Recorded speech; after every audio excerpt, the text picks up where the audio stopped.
السلام عليكم ورحمة الله وبركاته. مرحبا بكم في كوكب التوحد المرح، حلقة جديدة معاكم يلدا.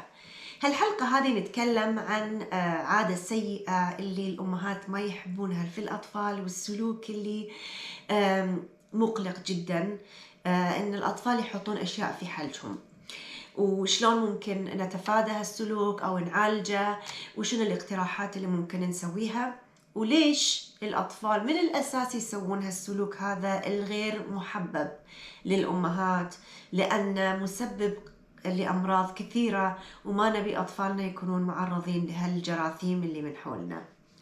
فكلمت الأخصائية باربرا اللي هي أخصائية نفسية وأخصائية سلوك لأطفال التوحد عن هذا الموضوع، وقلت لها ليش الأطفال يحطون هالأشياء في حلجهم اللي أصلاً ما لها علاقة بالأكل.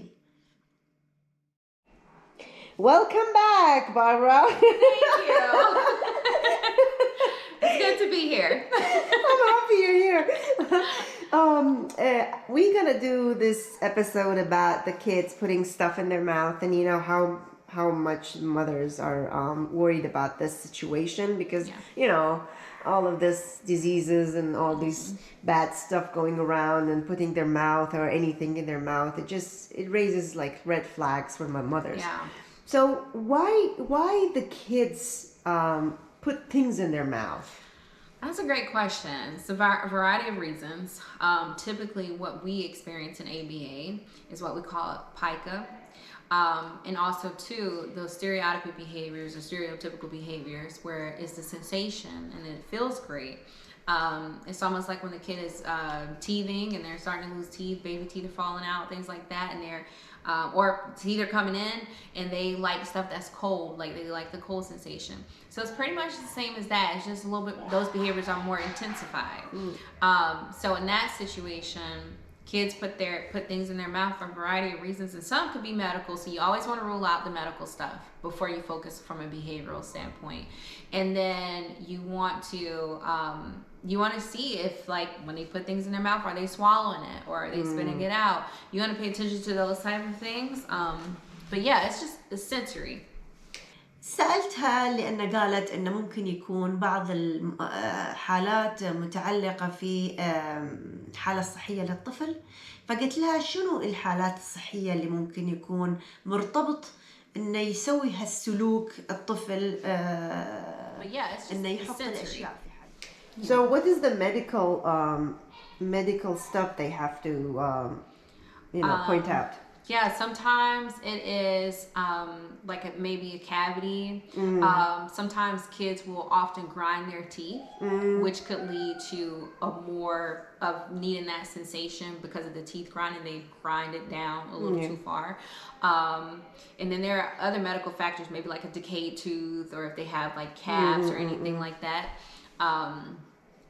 Or tooth sensitivity, you know. So once you take them to the dentist or take them to a doctor to examine those things, they rule that out, then you know it's behavioral. And then at that point you can treat what we call mouthing behaviors or pica. سألتها شنو اللي يحفز الطفل انه يحط هالاشياء في حلجه واسبابها. Or pica. Okay. So, why do you think that the kid put things in their mouth if they don't have any medical issues?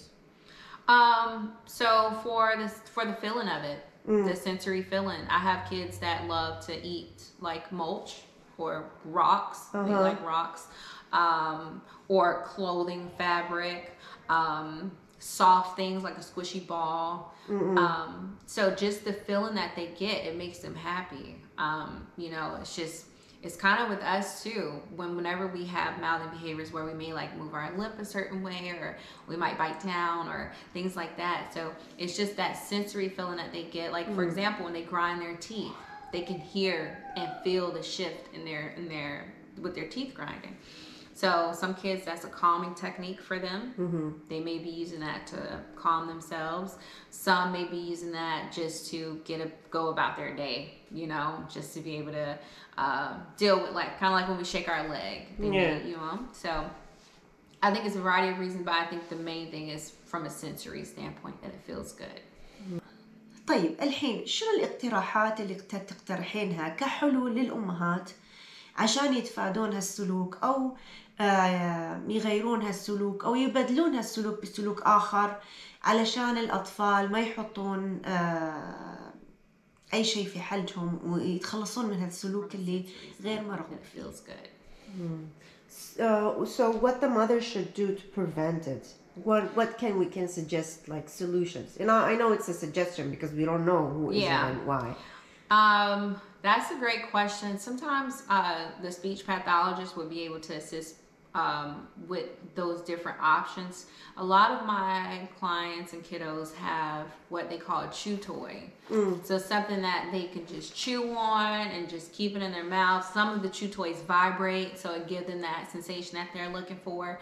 Because mouthing behaviors is hard to treat, at times, because it's a very intense behavior. So you have to kind of combat it with something else. And let's say, for example, you don't want to feed your child too much, to try to compete with that behavior of mouthing. But you can also do incompatible behaviors if the child can talk, get them to talk more, versus actually, putting things in their mouth and stuff like that. But to compete with it, a lot of speech pathologists would do like a chew toy. Me personally, I feel like if you did do that, just any intervention you have to have a fade out plan. Sometimes kids get so used to it and they get so attached to it and they have it for years. Which could also be damaging to their oral, situation. You don't want to overextend it. So yeah, I would say do an incompatible behavior. Find something a kid loves doing as much as they love putting things in their mouth. And give them that in moments. And then also to make sure you reinforce when they're not putting things in their mouth. نصيحتك الأخيرة للأمهات بالنسبة لموضوع البيكا والبايكا اللي تكلمنا فيه. Yeah, that's good. Yeah. So any other advices regarding this topic? No, well, actually, yeah. So when we talk about mouthing and things like that, a lot of kids have similar, some kids, they like a lot of different things in their mouth, but most kids are very particular about what they like in their mouth. So finding that feeling or that texture and trying to combat with that. For example, I had a kiddo that loved to eat sand and dirt. So instead of eating sand and dirt, I gave him pop rocks. So when he bite it, not only did it pop in his mouth and it was edible, it also got very like a grainy feeling. Yeah, the same sensation, but it's an appropriate method of eating, So yeah. Good. So thank you again. Of course. For all of this help for the mothers. And bye-bye. Bye. الحين وصلنا لنهاية هذه الحلقة. الحمد لله على النعم التي لا تعد ولا تحصى وعلى النعم التي لم ندركها بعد. أتمنى أن هذه الحلقة أفادتكم، ولا تنسون الشير واللايك والسبسكرايب علشان هذا الفيديو يوصل لأكبر قدر ممكن من الأمهات ويستفيدون من المعلومات اللي طرحناها. مع السلامة وإلى اللقاء.